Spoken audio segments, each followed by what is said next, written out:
I'm pretty proud of the company and how they treat their people and their customers. And I watch other people that, have been here quite a long time and, no one wants to leave. We like spending time together. We like being around each other. I mean, it's your family. I couldn't imagine ever working anywhere else.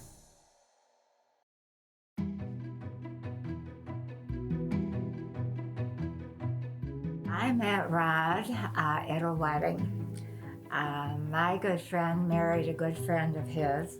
He was at the wedding in Traverse City where their summer home was, and I was there, and we just hit it off.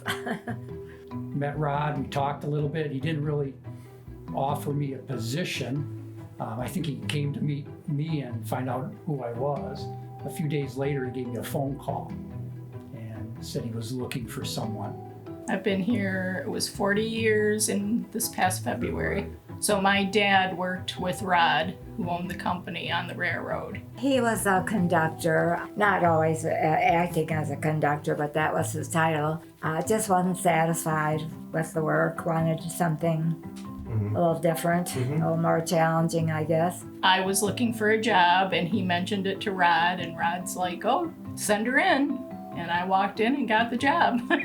At that point in my life, I was 25 years old, married with 3 children, looking for a full-time stable position, because up to that point in time, because of the seasonal business, winters got pretty slow. So three children and a wife, and it's time to find something real to do. So I came back to Rod, came down here and talked to him and said, I'd really like to come to work for Marysville Marine. And at that point, we got together and he hired me. I came to work shortly after, and that was in February of 1985. I had moved back to Michigan in the fall of 1986 to pursue a dream of starting my own repair business. I had a relationship with Brian Hunter. He's been a friend and a mentor for many years, and met with Brian. It was on a Saturday. He gave me the tour of the place. It just so happened that Rod saw a car out front, and he pulled in and was knocking on the door. First time I met him, he was pounding on the door, looking in the window, making faces. Rod Smith, his mother married my grandfather. They were at the wedding reception, small wedding reception. I wasn't able to sit with my family because I got a little late from coming in, and so I sat with Rod. Basically, he said, "I'm looking for somebody," after the conversation, and my wife said, "He's pretty much offering you a job." And I said, "Okay." Rod wasn't particularly happy in his work, and he knew that Lou was no longer involved in the Foster Lumber Company. And he also knew that Chrysler was looking for a distributor for their marine parts.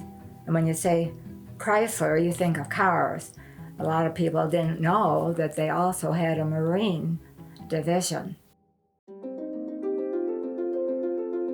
When I first started, I think I was employee number 7 or 8. Rod was still working full-time at Grand Trunk Western Railroad. There was 6,000 square feet. And at that time, we were a full-line Chrysler inboard engine distributor. I was hired in for accounts receivable. When you got hired in back then, you did everything. You packed parts, you put parts away, checked them in, you took care of inventory, you cleaned. So everybody did everything. I started in February '83, and Nancy and I started the same day together. And I said, "You're all starting in shipping." So I started in shipping, and after a little bit of shipping, the phones kept ringing, and I'm just going to grab this and try this. We would get engines in by the truckload, and we were selling to boat builders, to dealers for repowers. We would change a lot of transmissions, add closed cooling, build an engine package for a particular boat builder or dealer. Marysville Marine became a business partner of ours. They were one of our suppliers. We were in here on a fairly regular basis. I had a business partner, and in the spring of '89, I got married. And prior to that, I lived with my business partner. We shared an apartment. We pretty much lived off the earth. Whereas after I got married, my standards were raised. I was looking for perhaps an opportunity to do something different. Made their dealer calls, made it known that they were in business, and the phone started ringing, and Marysville Marine was on its way. Believe it it was 2 years after I started, Rod was going to retire from the railroad and kind of wanted to step back. I guess Mark showed an interest in it, being his son-in-law. He and Rod had different beliefs as to how the company should be run, but in the end, Mark also believed that the customer was the whole thing. You take care of the customer. Rod was starting to get a little older, and so Mark came aboard, and that was interesting because I used to see Mark on the weekends. We played, Gus Macker 3-on-3 basketball together. We played pickup basketball together. I can even remember he had clamp lights, we put those on his gutter. We would play basketball at the middle school, go back to his house because they'd have to shut the school down, and we'd put clamp lights on the gutter and play basketball in his driveway. Mark was obsessed with Halloween. He loved it. And I remember the first Halloween he was here, I walked in the door. I was the first one here. Normally he was. And everything was decorated. There were lights blinking, and the warehouse was decorated. You walked in your office, there was confetti all over the place. Offices were decorated, and we always had a big party.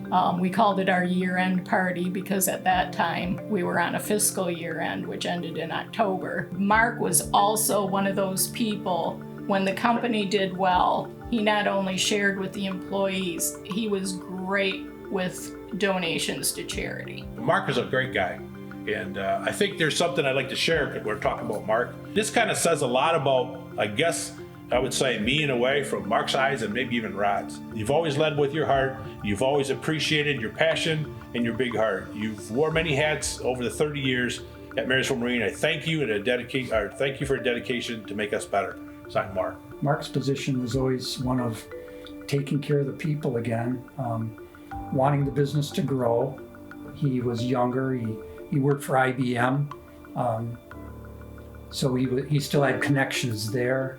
Technology was changing, so we did bring in a computer system. Well, I was surprised when they said they were going to open up another branch, because in my head it was like, oh my gosh, how are we going to do this? All of a sudden we had machines doing everything for us, and it's like, oh my gosh. It took away a lot of work, but then we started to get even busier. So they approached me about moving to Nashville. I'd never really been to Nashville before. The houseboat industry had been growing, and there was becoming a greater and greater need for support and service and sales of the Westerbeek generators, and we just felt like having a physical presence down there would make a difference. The opening of Tennessee, I thought was a great idea, and I was excited. You could see the growth. It was kind of the logical move to open up a branch down there, and I feel like Tennessee took off right away. Yeah, I got thrown into everything. So I came from being a technician and running a business to doing shipping and doing receiving and banding down engines and loading and unloading trucks and answering phones. And it was really an awesome experience as I look back at it, because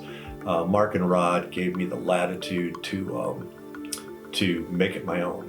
After the success of Tennessee, we decided to expand into Wisconsin. The Wisconsin location allowed us to expand and grow that business in that area. We had several boat builders using Westerbeek product. That was the catalyst for the initial Marysville Marine. And from that, it's expanded beyond, anything I ever thought of at that time.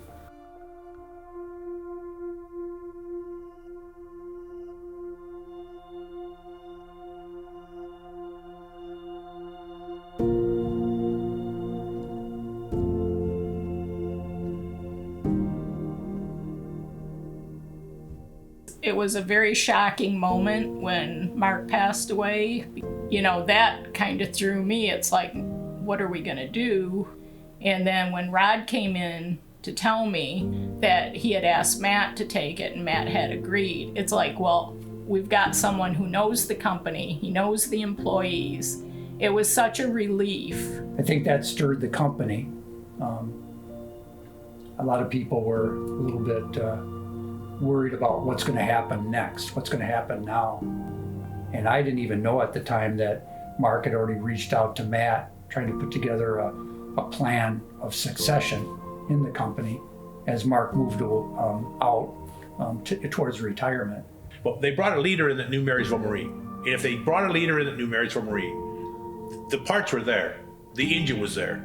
The boat was there. It just needed some direction. Coming back to Marysville Marine and assuming the role as leader, Jeff's been a dear friend. He came on and he was kind of a guy that helped us with getting on the internet and building. He built our websites. He was a consultant to Mark, helping cast a vision for the company. He came alongside many of us, myself included, as kind of a mentor, and he's been a staunch supporter of me. And without his help and without John Dillon, Brian Hunter, Al McMahon, Nancy Yelenich, they're all people that have been instrumental in this journey. Randy Hall down in Tennessee, PJ Gonzalez, Dan Henry, all amazing people that have committed their life to running this company, taking care of it, and it's because of their efforts that that we are as successful as we are. Who would have ever thought through COVID, with all the stuff going on, and that we'd still be thriving? And I think it's because of the leadership, the hard work people that started, and this all comes back from Marysville Marine with Rod and Mark. It's like when you plant a garden and you think, I'm just going to plant one garden, and Rod plants this garden with maybe 4 or 5 seeds or 8 seeds that were there, and now you've got how many seeds? Many, and all of them have taken some of that trait and multiplied it, and I think that's what we're at today. A lot of our success is due to the fact that our people care. It's not just a job. It's a life. It's a passion. It's a ministry. It's always been taking care of the customer above and beyond what anyone else would do. We like spending time together. We like being around each other. I mean, it's your family. No one wants to leave. This is because they have all these nice things and happy things, and I'm pretty proud of the company and how they treat their people and their customers.